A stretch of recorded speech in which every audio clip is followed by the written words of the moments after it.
कि नाही बेचाई बाल हो, अरे कि नहीं बेचाई आलू हो,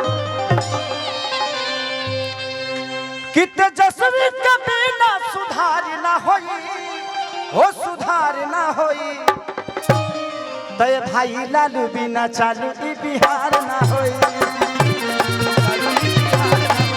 भाई लालू बिना चालू ई बिहार ना होई, नहीं बेचाई आलू नहीं बेचाई बालू,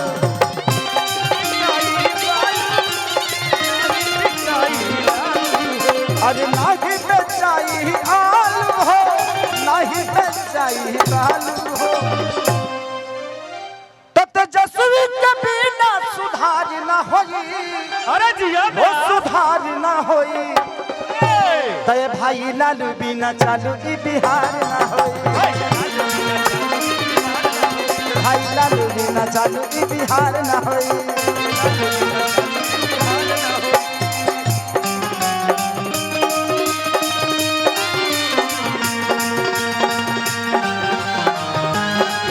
और भिखारी बा छागल छागल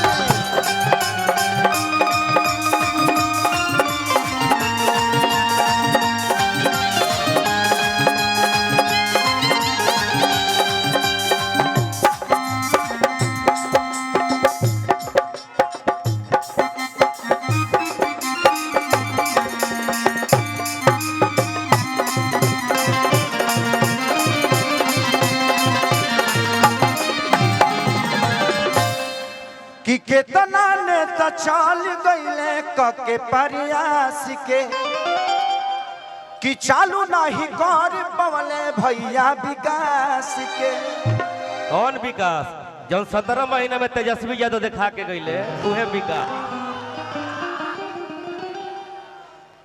कि जवन तेजस्वी यादव करे ले वादा दे दे हल नौकरी 2 लाख से ज्यादा, कि दोसर नेता से प्रयास ना होई प्रयास ना होई, तय भाई लालू बिना चालू ई बिहार ना होई, भाई लालू बिना चालू ई बिहार ना होई, भाई लालू बिना चालू ई बिहार ना होई, लालू बिना चालू ई बिहार।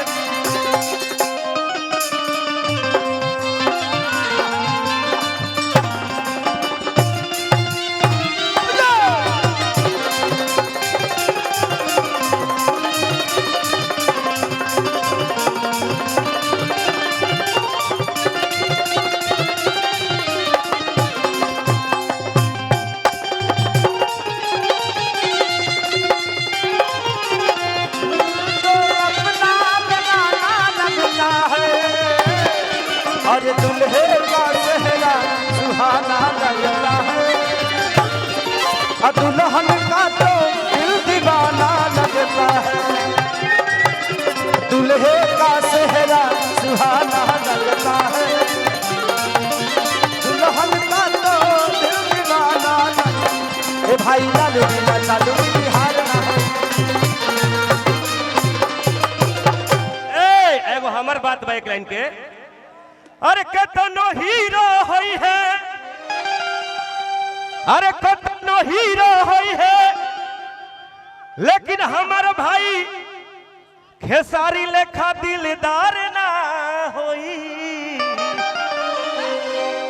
यही तो कहा जाता है कि जब ले रही आशीर्वाद रहुआ सबके तब ले बेकार ना होई, ए भाई लालू बिना चालू ई बिहार ना होई, भाई लालू बिना चालू ई बिहार ना होई,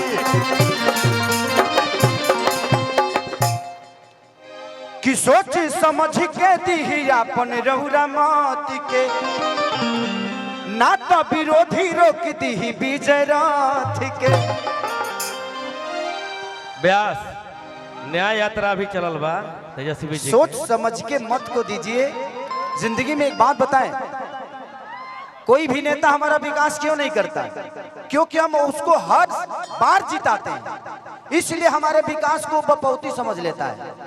जिंदगी में एक बात बताएं आपसे, दुखी मैं भी होता हूं जब बिहार आता हूं तो। एक दिल्ली कई सारे राज्य को नौकरी दे सकता है, जबकि हमारे राज्य से छोटा है वो। लेकिन एक बिहार अपने बिहार को ही रोजगार नहीं दे पा रहा है। तो ये कितनी शर्म की बात है। एक कलकत्ता कितने सारे राज्य के लोगों को वहां रख के और रोजगार दे देता है। एक पंजाब कितने सारे राज्य के लोगों को वहां रोजगार दे पाता है, लेकिन हमारा बिहार आज भी भीख मांग के ही खा रहा है। ये किसका देन है? हम कलाकार हैं, हम मनोरंजन कराते हैं, इससे ज्यादा हमारी औकात नहीं है।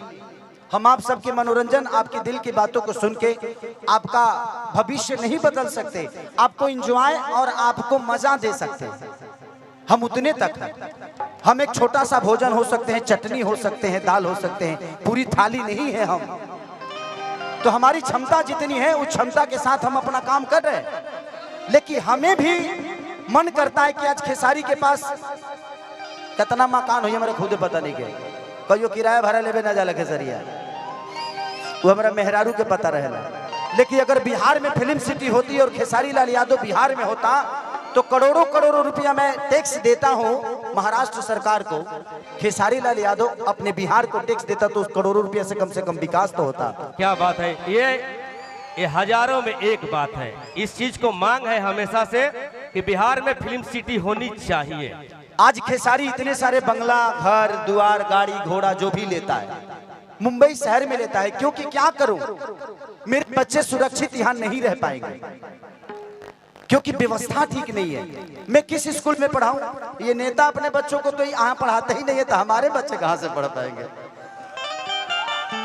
मैं यही बातें आज से 2 साल पहले किसी मंच पे बोला था तो मैं बहुत घेरे में आ गया था, लेकिन वो बातें गलत नहीं थी, वो सही थी कि हमारे यहाँ के नेता अपना इलाज कराने के लिए तो बाहर जाते हैं, तो जब वो अपना इलाज के लिए अस्पताल नहीं बनवा पाए तो आप सोच सकते हैं कि आपके इलाज के लिए वो अस्पताल बनवा पाएंगे? नहीं बनवा पाएंगे। सबसे पहले जानते हैं, पहले खुद को बदलिए। किसी का झंडा लेकर घूमने की जरूरत नहीं है, आप अपने आप को तैयार करिए। सच पूछिए तो हमारे यहाँ आईपीएस और डीएम और अधिकारी बनते हैं ना तो अपने काबिलियत से बनते हैं, उसमें सरकार का कोई योगदान नहीं होता है। हमारे यहाँ के बच्चे अगर शिक्षित होते हैं तो अपने काबिलियत से होते हैं, उसमें किसी सरकार का कोई योगदान नहीं है। और मैं अपने बड़े भाई तेजस्वी जी से एक अनुरोध करूंगा। मैं एक छोटे भाई होने के नाते एक दुख तुम है कि 14 करोड़ की आबादी में 2 लाख की नौकरी से हम बिहार सुधरने वाला नहीं है। अगर करना ही है तो बिहार में कम से कम हजारों फैक्ट्रियां डाल दीजिए। ये बताइए कि जब हमारे पास रोजी होगा तो हम रोड पे नजर आएंगे जी, हम फैक्ट्री में नजर आएंगे। आप हमें रोजी दीजिए, आप हमें व्यवस्था मत दीजिए। उतना कमाने की ताकत है जो अपनी व्यवस्था खुद कर लेंगे हम। हमें व्यवस्था तो दे दीजिए, हमें रोजी दे दीजिए। हम वोट देते हैं, आप वोट मांगने आते हैं, हम रोजी मांगने जाते हैं तो आप भूल जाते हैं कि हाँ इनको भी कुछ देना है। मुझे दुख है इस बात का, मैं नेता नहीं हूं, लेकिन आज नहीं तो कल तो बनना ही है।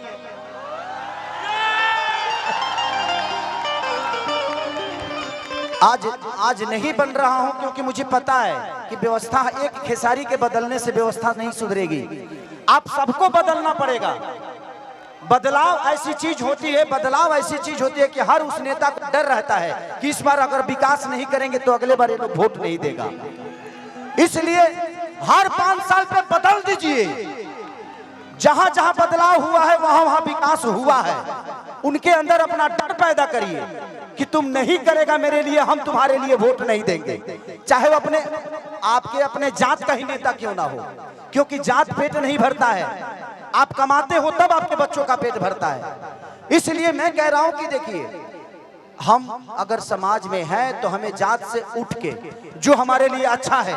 आज तेजस्वी जी 17 महीने में जो काम किए तो हमारे लिए वो अच्छा है ना।